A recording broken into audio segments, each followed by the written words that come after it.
presented by माँ Saraswati films. प्रेम से बोलिए सरस्वती मैया की।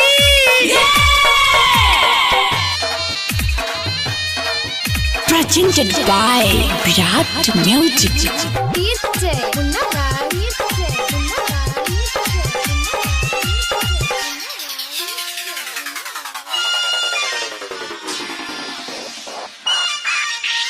बिना के तार पर नारद के देखू गजबे सूरत छै यो। बिना के तार पर नारद के देखू गजबे सूरत छै। हमसे सवारी पमैया के देखू गजबे मुस्कान छै।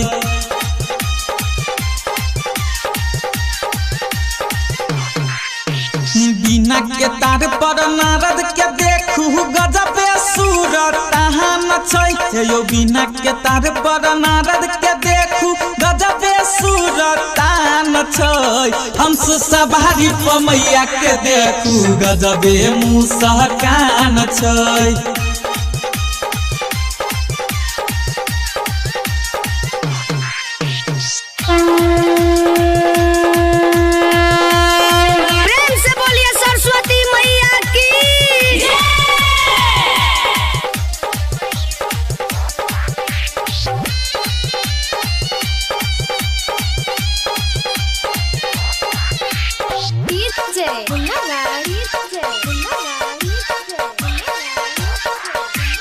अचके में सोर भेल मिथिला नगरिया भाग जगल शारदे मैया हे। नाचैया मोरा बाजू मैया लोगबा बाजैया सगरो बधैया हे।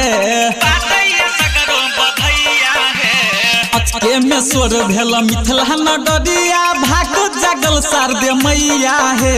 नाचैया मोरा बाजू मैया लोगबा बाजैया सगरो बधैया हे।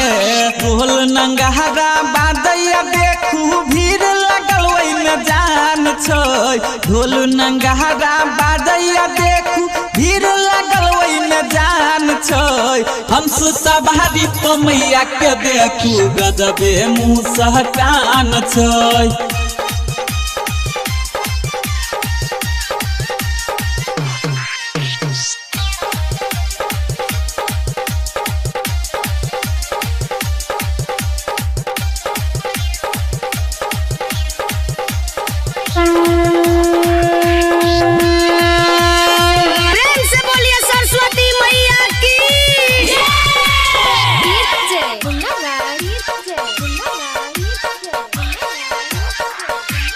मानव विभोर भेलै सगर होई जोरा भेलै कमल आसन विराजल यै।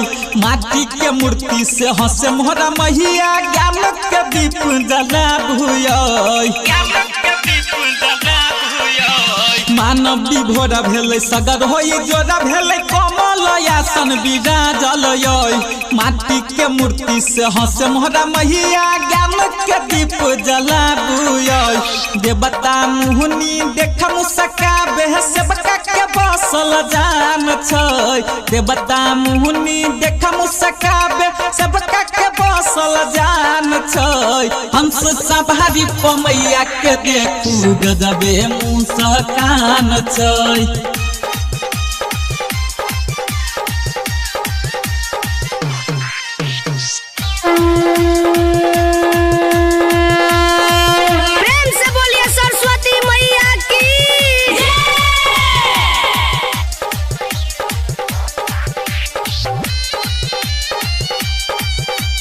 Presented by Virat Music।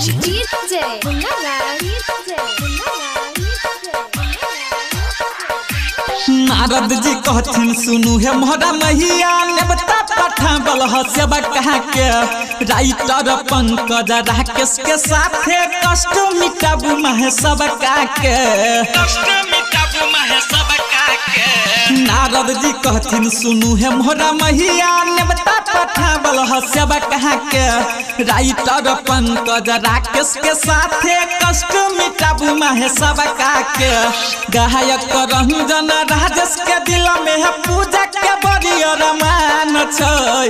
गायक रंजन राजेश के दिल में पूजा के बड़ी अरमान छै हंस सवारी पर मैया के देखू गजबे मुस्कान छै हंस सवारी पर मैया के देखू गजबे मुस्कान।